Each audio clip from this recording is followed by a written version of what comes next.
CFA USA examination मुश्किल है या आसान है?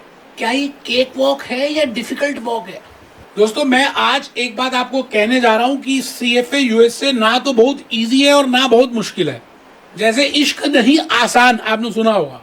मतलब अगर आप ग्रेजुएशन से कंपेयर करें, चैंपियन से बात करें, आप शिवदास के पेपर्स की बात करें, तो उसके बाद जैसे आप पास होते हैं, अगर आप तो उससे तो मुश्किल है सीएफए।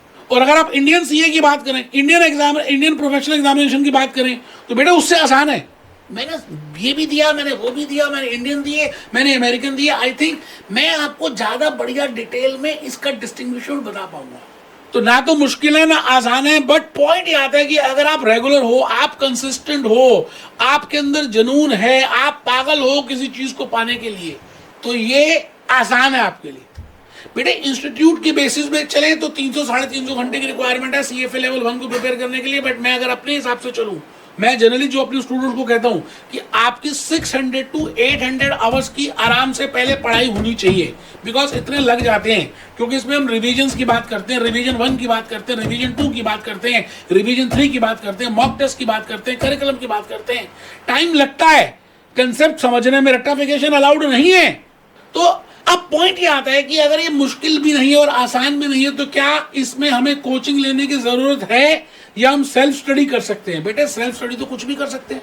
आप ये बताइए ना कि आप जब सेल्फ स्टडी करते हैं, जैसे आपने सीएफए यूएसए लेवल 1 में अर्ली बर्ड में एग्जामिनेशन फीस पे कर दी और आपके पास करिकुलम आ गया, रिसोर्सेज आ गई, आपको लगेगा जैसे आपने सीएफए यूएसए कंप्लीट ही कर लिया। आपके पांव जमीन पे नहीं पड़ेंगे कुछ दिनों तक और आप 100% हाई लेवल पे आप 5वें घेरे में पढ़ाई करनी शुरू कर दोगे। लेकिन एक दो सब्जेक्ट होते ही 1-2 महीने के अंदर अंदर ही आपको लगेगा यार ये तो आसान है, धीरे कर लेंगे, अभी टाइम बहुत पड़ा है, टाइम पड़ा है। और आपको ये भी तो नहीं पता कि कौन सा सब्जेक्ट पहले करना है, कौन सा बाद में करना है। इवन हम अपने लेक्चर्स की बात करें तो मैं जनरली कहता हूं कि आप पहले फाइनेंशियल स्टेटमेंट एनालिसिस करो, सब्जेक्ट करो, और उसमें भी पहले क्या करना है, मतलब कौन सी रीडिंग को पहले करना है और विद इन रीडिंग कौन से लर्निंग आउटकम को पहले करना है। ऐसा नहीं है कि आप सेल्फ स्टडी करते हो तो आपको पता नहीं चलेगा, लेकिन बड़ी मशक्कत करनी पड़ेगी, बड़े सारे व्हाट्सएप ग्रुप ज्वाइन करने पड़ेंगे, बड़े सारे टेलीग्राम ग्रुप ज्वाइन करने पड़ेंगे। कुछ में ठीक बातें होंगी, कुछ में गलत बातें होंगी।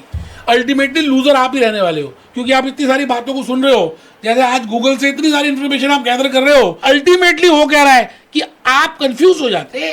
एक साधे सब सदे, एक को साधना है। एक अगर आप कोचिंग ज्वाइन करते हैं तो आपको वो नोट्स भी मिलेंगे जो हम अपने लेक्चर्स में देते हैं, ब्लैक स्लाइड्स देते हैं, हैंड रिटन स्लाइड्स हम बोलते हैं लिखो, उसके बाद मॉक टेस्ट की गाइडेंस बताते हैं। रिलेशनशिप सबसे इंपॉर्टेंट है कि कौन सा सब्जेक्ट पहले करना है, फिर कौन सा करना है, फिर कौन सा करना है, why they are interrelated. जैसे मैं अपनी क्लासेस में बोलता हूँ, ब्लॉक 1 एनालिसिस का, ब्लॉक 2 इन्वेस्टमेंट्स का, ब्लॉक 3 पोर्टफोलियो का, कैसे ब्यूटीफुली मैंने इन 10 सब्जेक्ट्स को डिवाइड किया।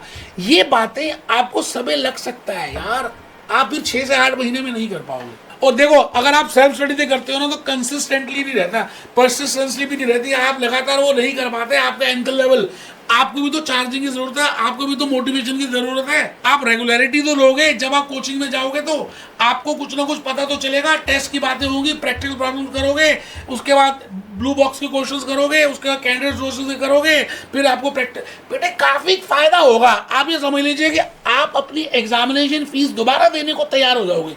मान लेते हैं फर्स्ट टाइम आपका नहीं हुआ, फिर क्या करोगे? भगवान ना करे ऐसा हो। थोड़ी सी आप कोचिंग फीस को देखकर घबराते हो, कहते हो मैं सेल्फ करूंगा। नहीं यार, ये अच्छी डिसीजन नहीं है। मैंने सीए में, सीएस में, सीएमए में, एसीसीए में, हर किसी में, सीएफए में कोचिंग ली, जबकि आता था मुझको सब कुछ, मैं पढ़ाता भी था। तो उससे क्या हो गया, आपको इनसाइट्स पता चलती हैं, आप जल्दी काम कर पाते हो, आपको ज्यादा बातें समझ आती हैं। तो मैंने कहा it is not a cakewalk. CFA examination is not a cakewalk, but it is not so difficult because syllabus के बाहर से कुछ आना नहीं है, वही करिकुलम है, वही कैंडिडेट सोर्सेज है, वही मॉक टेस्ट है। और बेटे हम हॉक के लर्निंग पार्टनर भी हैं, आपको CFA का मटेरियल वहां से भी देंगे। वैसे तो हम जनरल रिकमेंड करते हैं, स्क्वायर भी करते हैं, अपने नोट्स भी बताते हैं, करिकुलम भी बताते हैं। मैं फिर रिपीट करूंगा, आप अगर सीएफए यूएसए की क्लासेस को ढूंढ रहे हैं तो एटलीस्ट मेरे आप इंट्रो लेक्चर्स मैंने ऑलरेडी यूट्यूब में अपलोड कर दिए हैं और काफी सारे कंटेंट वाले भी डाल दिए हैं। आप एक बार देखिए, कंपेयर कीजिए, फिर डिसीजन लीजिए, समझदार बनिए। Be happy, B jolly, B cheerful.